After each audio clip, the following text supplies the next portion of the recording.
You become who you are when you stop fearing yourself. Nietzsche. Before we begin, here's a small ritual. Write in the comments one word that accurately describes your current state. Sign it and let's get started. From the very first days, a person enters a world already built, already scripted. Before a child can speak, they are wrapped in expectations. Be polite, behave, don't make a mess. And slowly, almost gently, the walls close in. Television flashes images of what life should be. Bright smiles, perfect bodies, effortless success. Parents with all their love whisper rules. Get good grades, find a stable job, make them proud. Schools teach how to fit in, not how to stand out. Society rewards the obedient, the predictable, the safe. The most dangerous prison is the one with open doors. You could walk out, but you don't, because you've learned to fear the outside more than the cell itself. We are handed a script, and most of us never question it. We chase diplomas, careers, marriages, mortgages, all the while telling ourselves this is freedom. But it's a freedom measured in chains, invisible, silent, but unbreakable as long as you don't see them. From morning to night, life is a cycle of quiet submission. Wake up, check the phone, scroll past hundreds of carefully crafted lives, compare, feel the subtle sting of inadequacy, dress in clothes chosen not by you, but by trends, commute to a job you didn't dream of but settled for, nod, smile, meet deadlines, come home tired, scroll again, numb the ache with entertainment. Repeat. This is not life. This is maintenance. The system doesn't need to shout to control you. It only needs to shape the air you breathe. It creates desires so you want exactly what it sells. It plants fears so you avoid anything it doesn't approve of. It rewards the tame, the measured, the loyal. It punishes the strange, the wild, the unpredictable. Over time, you forget the wildness inside you. You start to believe that the mask is your real face. It's not the laws that hold people down, it's the unwritten codes. The fear of disappointing parents, the hunger for approval, the terror of failure. We become our own jailers. We tell ourselves it's just temporary, just until the next promotion, just until the kids grow up, just until the loan is paid off. But time doesn't wait. And one day you look in the mirror and realize the face looking back is a stranger. The media sings a lullaby of distraction. It floods you with noise so you never sit in silence. Because in the silence, dangerous things happen. You begin to wonder. You begin to feel. You begin to see the bars. But as long as you're busy, you stay asleep. And asleep is exactly where the system wants you. A distracted population is a controlled population. And yet, somewhere deep down, a part of you stirs. A faint memory of who you were before the roles, before the rules. That restless child who dreamed without limits, who laughed without caution. That part of you is still alive, buried under the weight of performance, responsibility, and expectation. It waits for you to remember.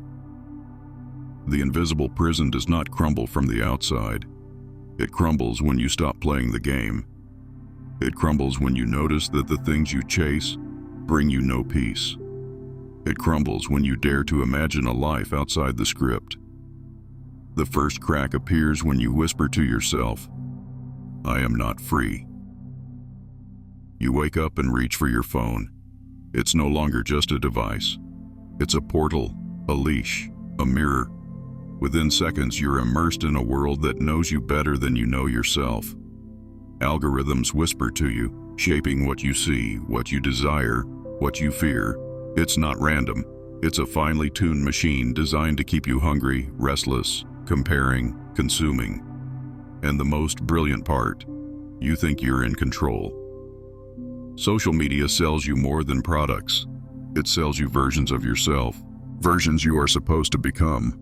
More successful, more attractive, more disciplined, more enlightened. You scroll through polished snapshots of other people's lives, forgetting they are snapshots, not lives. You internalize these images, measuring yourself against them. shrinking inside without even noticing. And when you feel the hollow ache, you keep scrolling, hoping the next post will fill it. The system manipulates not with chains but with cravings. It programs your longings so that you desire what it provides and fear what it withholds. It tells you what beauty looks like, what success means, what happiness requires, and you chase it, thinking you are making your own choices. But those choices were placed before you long ago, carefully laid out like a trail of breadcrumbs, and you follow step by step, believing you are free. Advertising is not about selling products. It's about selling needs. It creates a problem inside you and then offers you the solution. Feel lonely? Buy this. Feel inadequate? Wear this. Feel anxious? Take this. The system feeds off dissatisfaction. A satisfied person is a dangerous person, a person who can no longer be controlled. That's why the system whispers constantly, "You are not enough, but you could be. If only you buy, change, improve." Entertainment plays its role too. It numbs, distracts, and pacifies. Movies, shows, endless streams of content keep your mind occupied, your emotions dulled. The stories you consume shape your beliefs about love, power, success, even rebellion. You begin to live in a world not of your making, but of their design. And you don't resist. You crave it. The comfort of the known, the warmth of belonging, the reassurance that you are doing life correctly, even when every part of you knows something is missing. Even relationships are shaped by this web. We choose partners, friends, even mentors based on roles we have absorbed from the culture around us. We play out scripts written for us, rarely questioning where they came from. We seek validation, approval, and acceptance, mistaking them for love. We mold ourselves into what we think others want, fearing that if we show our true selves, we will be left behind. And in doing so, we abandon ourselves long before anyone else ever could. The most brilliant manipulation is the one that makes you believe it's your own idea. When you think you are rebelling, the system already has a box for that. It sells you rebellion as another product, another identity to wear. You dye your hair, buy edgy clothes, post defiant slogans, all within the boundaries set by the same machine you think you are escaping. True freedom is not about surface rebellion. It's about stepping outside the entire game. And yet, stepping out is terrifying, because it means facing the silence the system works so hard to drown out. It means sitting with the questions you have buried under noise. Who am I without the roles, the likes, the labels? What do I want when no one is watching? What matters when nothing can be posted, compared, or measured? These are the questions that unsettle, that shake the foundation of the invisible prison. The system thrives on noise because in noise you stay asleep. But silence is where you begin to wake up. And when you wake up, you start to see the bars for what they are. Not walls, but illusions. Illusions maintained by collective agreement, by millions of people playing the same game, enforcing the same rules, whispering the same fears. And when you see the illusion, it begins to lose its power. Freedom does not arrive all at once. It begins as a whisper, a restlessness, a longing you can no longer suppress. It starts when you stop looking outside for answers and turn inward. It grows when you risk disappointing others to remain true to yourself. It strengthens when you stop numbing the ache and start listening to it. And slowly the web that held you begins to loosen. But freedom is not given. It is claimed. It demands courage, presence, and the willingness to walk a path without guarantees. It is not comfortable, not predictable, not approved by the system. It is raw, vulnerable, and real. And it is waiting, just beyond the noise. Fear is the oldest tool of control. Before there were kings or governments, before laws and borders, fear ruled. And today, though the world wears a modern mask, fear still whispers in every ear. It does not need to roar. It only needs to suggest. What if you fail? What if they laugh? What if you lose everything? And so, without chains or threats, most people surrender. We stay in relationships that drain us because we fear loneliness more than misery. We keep jobs we hate because we fear poverty more than emptiness. We silence our dreams because we fear rejection more than regret. We shrink ourselves to fit the rooms we have outgrown, all because of one invisible force: fear. Fear teaches us early. As children, we learn to please, to perform, to obey. We discover the sting of punishment, the cold shoulder of disapproval. We adapt quickly. We wear the mask that earns love, the behavior that avoids punishment. And slowly, without noticing, we start living for others, measuring our worth through their eyes. We stop asking, "Who am I?" We start asking, "Am I good enough for you?" The system feeds this from every angle. It tells you what success looks like: money, status, perfection. It tells you what failure looks like: poverty, obscurity, rejection. And it never stops reminding you: stay on the path, stay in line, stay small. Schools reward memorization, not imagination. Workplaces reward efficiency, not rebellion. Social circles reward conformity, not authenticity. The price of stepping out seems unbearable. But the truth is, the cage was never locked. The walls were made of suggestion, not steel. You were trained to police yourself, to pull yourself back into line. And the most tragic part is, most people help keep each other in the cage.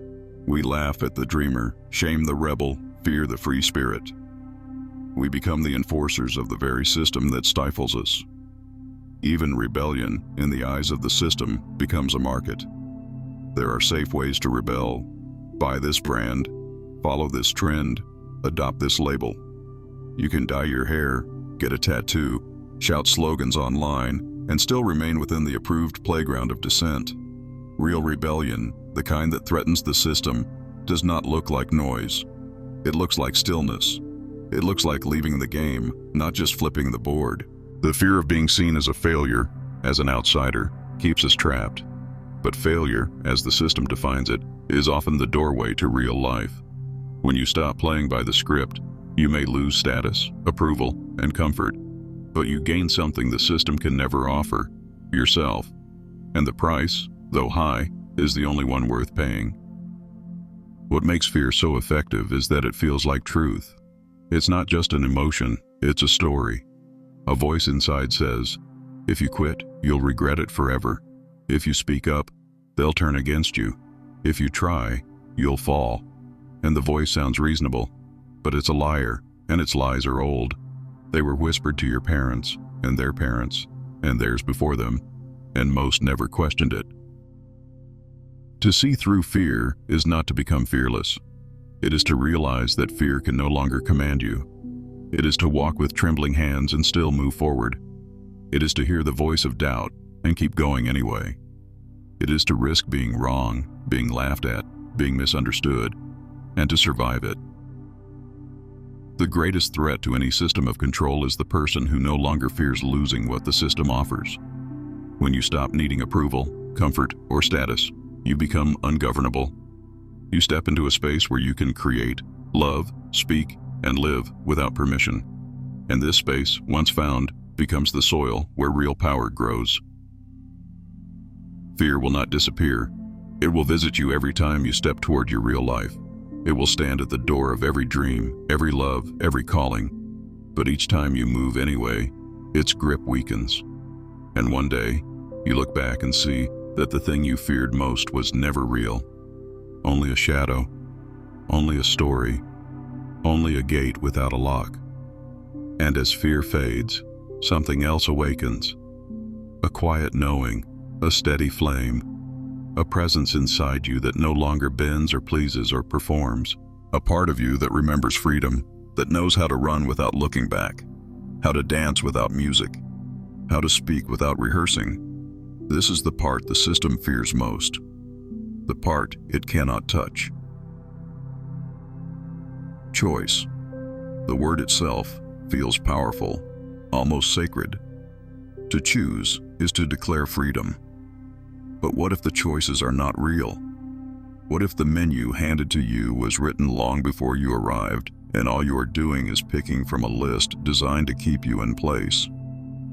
From the outside, modern life seems like a celebration of freedom.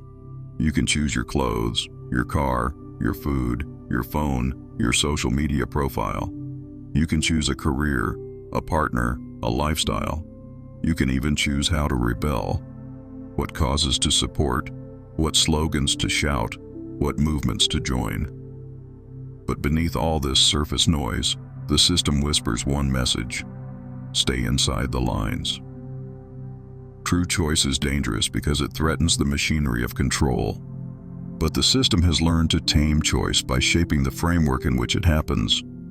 It does not care if you are left or right, as long as you are polarized. It does not care if you buy brand A or brand B, as long as you keep consuming. It does not care if you follow trend X or trend Y, as long as you stay distracted.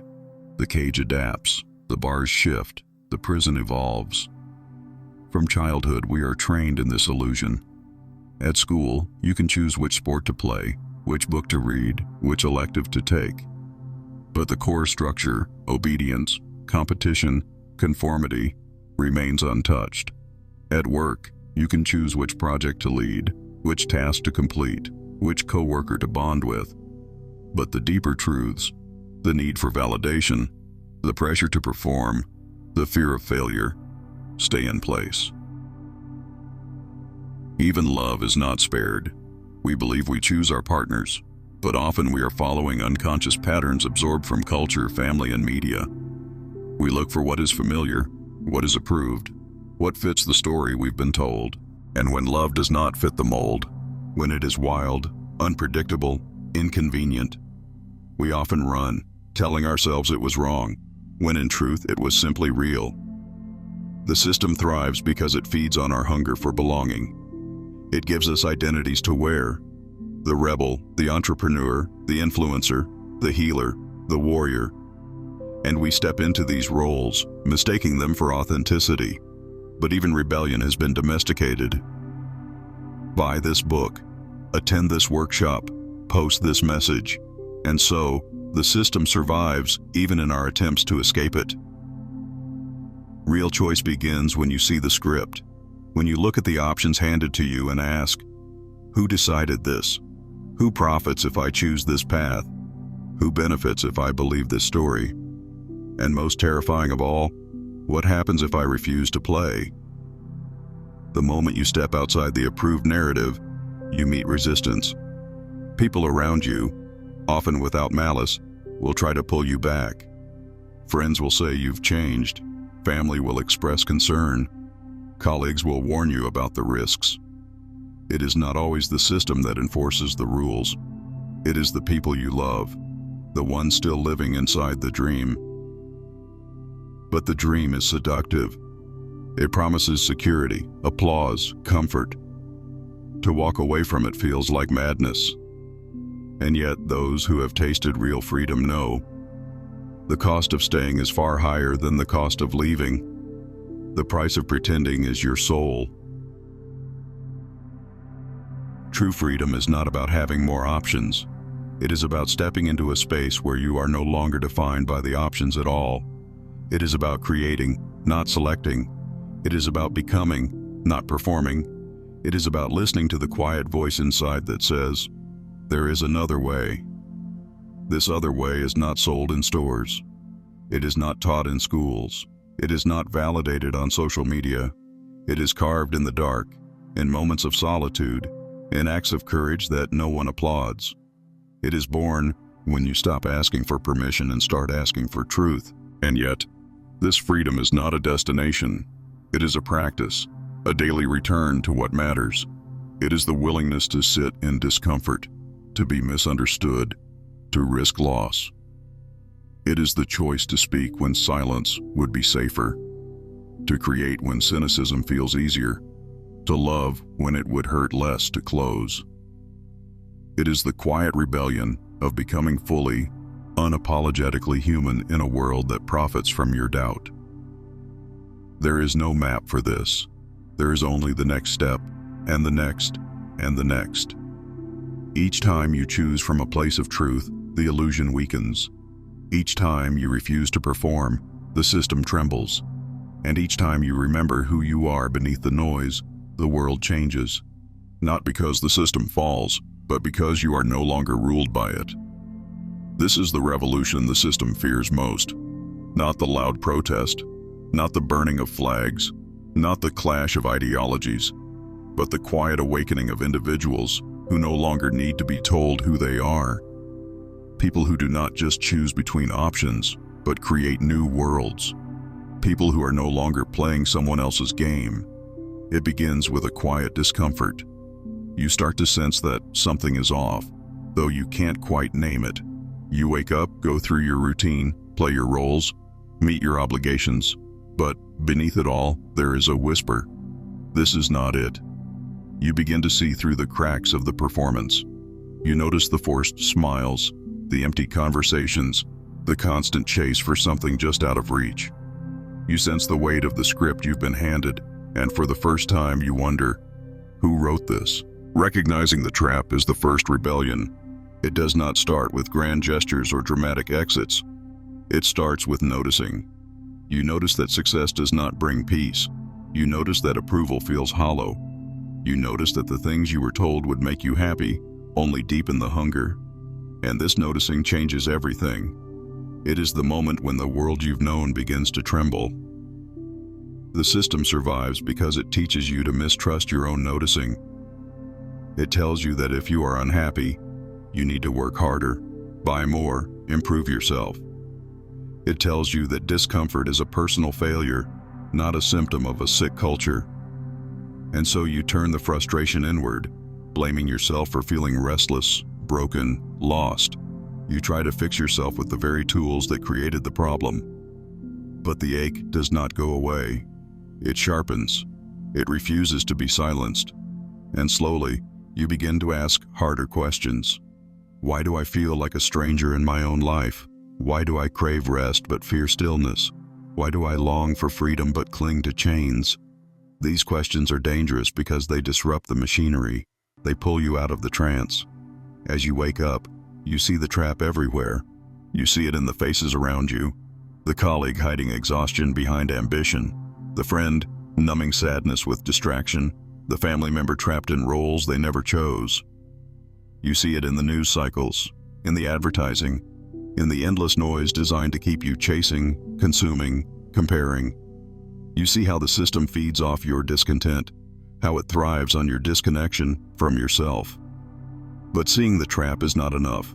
The next step is to decide what to do with what you see. Some turn back, unable to face the cost of freedom. Others pretend they never noticed, convincing themselves it was just a phase. But a few, the rare few, keep going. They keep asking, keep feeling, keep breaking the surface. And for them, life begins to change in ways that cannot be undone. Freedom does not come with a guidebook. It is messy, uncertain, and often lonely. It requires unlearning what you were taught and remembering what you forgot. It asks you to disappoint people, to walk away from applause, to choose truth over comfort. It calls you to stand naked in a world obsessed with image, to speak honestly in a culture built on performance. You will be misunderstood. You will be called selfish, reckless, naive. You will be told that you are throwing away everything you've worked for, and they will be right. You are throwing away what never belonged to you. You are releasing the roles, the masks, the borrowed dreams. You are stepping into a life that is yours, and yours alone. And in this space, something remarkable happens. You begin to meet yourself, not the self you built for others, but the self that was always waiting beneath the noise. You remember what it feels like to laugh without reason, to create without agenda, to love without possession. You taste a freedom that cannot be marketed, packaged, or sold. This freedom is not a place you arrive at. It is a practice, a path you walk every day. It is choosing presence over performance, connection over image, meaning over approval. It is waking up each morning and asking, not what the world wants from you, but what your soul longs for. It is trusting that the ache inside you is not a problem to solve, but a compass to follow. The system will not applaud this. It will call you back in 1,000 ways. It will lure you with comfort, threaten you with fear, tempt you with belonging. And sometimes you will stumble. You will fall back into old patterns, old roles, old stories. But each time you wake up again, you will see more clearly. Each time you return to yourself, you will remember what matters. The trap loses power when it is seen. It loses power when you stop believing that your worth depends on your productivity, your appearance, your achievements. It loses power when you stop waiting for permission to be who you are. And it collapses completely when you live from a place the system cannot touch, the wild, untamed ground of your own being. You are not here to be efficient, impressive, or perfect. You are here to be real, to taste the rawness of life, to stumble through the mystery, to offer your gifts without needing applause. You are here to remember what the world forgot, that you were never meant to fit into a machine. You were meant to be free. And so the practice begins. Slow down, listen deeply, say no when everything in you says no, even if your voice shakes. Say yes when your heart leaps, even if your mind resists. Let yourself be seen. Let yourself be loved. Let yourself belong not to the system, but to yourself. This is how the world changes, not through force or revolution, but through the quiet awakening of those who dare to live differently, through the ones who no longer play roles, no longer perform, no longer pretend, through the ones who carry freedom like a flame, lighting the dark for others to see. It begins without fireworks, without noise, without an audience. Awakening is a quiet cracking open, a slow unraveling of everything you thought you were. It's the moment you stop running, stop numbing, stop chasing. You sit still, maybe for the first time in years, and you let the silence speak.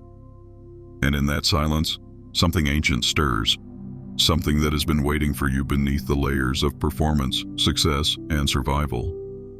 The world around you doesn't change when you awaken. The deadlines remain, the bills arrive, the noise continues. But you change, and that changes everything. You start to see with new eyes. You see how much of your life has been lived in reaction to fear, to expectation, to conditioning. You see how you have been carrying burdens that were never yours to carry, chasing goals that were never yours to chase. Awakening is not an escape from life. It is a return to it. You stop living in the stories in your head and start meeting life as it is. You taste your food. You hear the wind. You feel your breath. You notice the small joys that were once invisible, the sunlight on your skin, the softness in a friend's eyes, the quiet pleasure of doing nothing at all, and you realize life was never missing. You were. But the system is not designed for awake people. It is built to keep you distracted, busy, divided. It rewards speed, efficiency, certainty.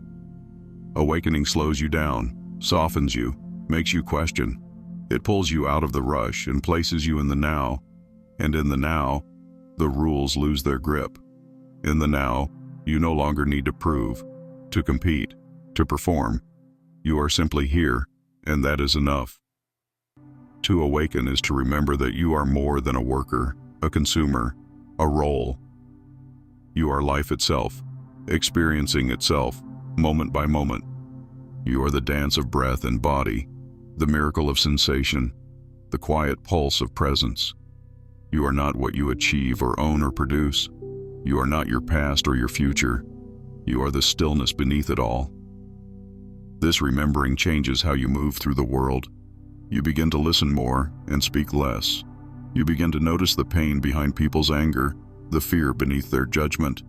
You stop needing to win every argument, to be right, to be admired. You become less interested in appearances and more interested in essence. You find beauty in the overlooked, the imperfect, the ordinary. But awakening is not all light and peace. It is also the breaking of old skins, the burning away of illusions. It asks you to confront the places where you have been false, where you have betrayed yourself for belonging, where you have numbed your truth to survive. It brings grief for the years lost, the masks worn, the love withheld. It brings rage at the lies you were fed, the systems that caged you, the culture that sold you emptiness wrapped in gold. And yet beneath the grief and rage there is freedom. There is the knowing that you are no longer asleep, no longer sedated by approval or fear. You can face what you once ran from. You can hold what you once denied. You can walk through the fire of truth and come out the other side, not burned, but cleansed. Awakening does not make you superior. It makes you humble. You see how often you have been asleep, how often you will fall asleep again. You see how deep the conditioning runs, how easy it is to slip back into roles and masks. But now you know the way back. Now you know that beneath every performance there is a pulse of life waiting to be felt, a river of being waiting to carry you home. And home is not a place or a destination. Home is presence. Home is the ability to be with yourself, fully, without needing to escape. It is the ability to sit in joy without grasping, in pain without fleeing, in silence without filling the space. It is the discovery that you are whole, even when the world tells you you are broken. The awakened life is not a life without struggle or sorrow. It is a life where struggle no longer defines you, where sorrow no longer drowns you. It is a life where you meet each moment as it is, without turning away. And in this meeting, you find a strength that does not harden you, a tenderness that does not weaken you. You become both fierce and soft, clear and open, grounded and free. The system fears this awakening because it cannot control it. It cannot package it, monetize it, or turn it into a trend. An awakened person does not fit into the old roles. They work from love, not fear. They create from truth, not ambition. They serve not to be seen, but because they cannot do otherwise. They become wild cards in a world obsessed with predictability. And the most beautiful part? Awakening spreads. It moves through presence, through touch, through words spoken from the heart. It disrupts the sleep of others, not by force, but by invitation. It reminds people of their own longing, their own aliveness, their own buried knowing. It becomes a quiet revolution, one heart at a time. So the path is clear, though never easy. You walk it every day, in every choice, in every breath. You wake up, and you fall asleep. You remember, and you forget. You stumble, and you rise. And each time, you come home again, to yourself, to this moment, to the life that has been waiting for you all along. At the end of it all, there is no grand prize waiting, no thunderous applause, no final scene where you stand triumphant before the world.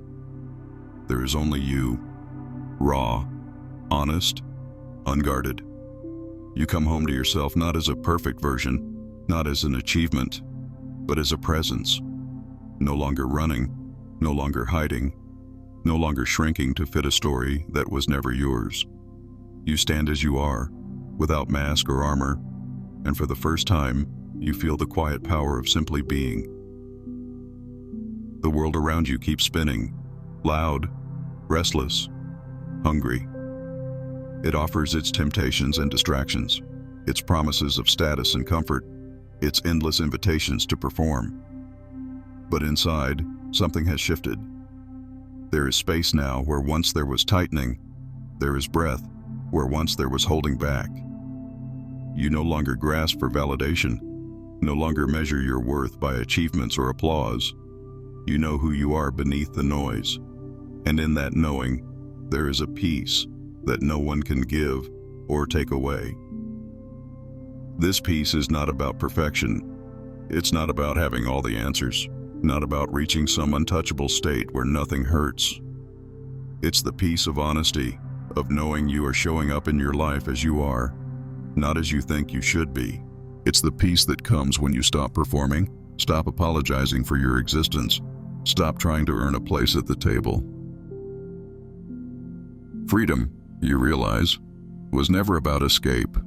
It was never about running away to some distant land, breaking all ties, or rejecting the world. Freedom is the choice to stand here, fully, in the middle of your life, with its mess, its contradictions, its beauty and pain, and meet it with open hands. It is the decision to create not for approval, but because creating is part of your nature. To love not to fill a hole, but because love overflows from you. To speak not to impress, but to connect.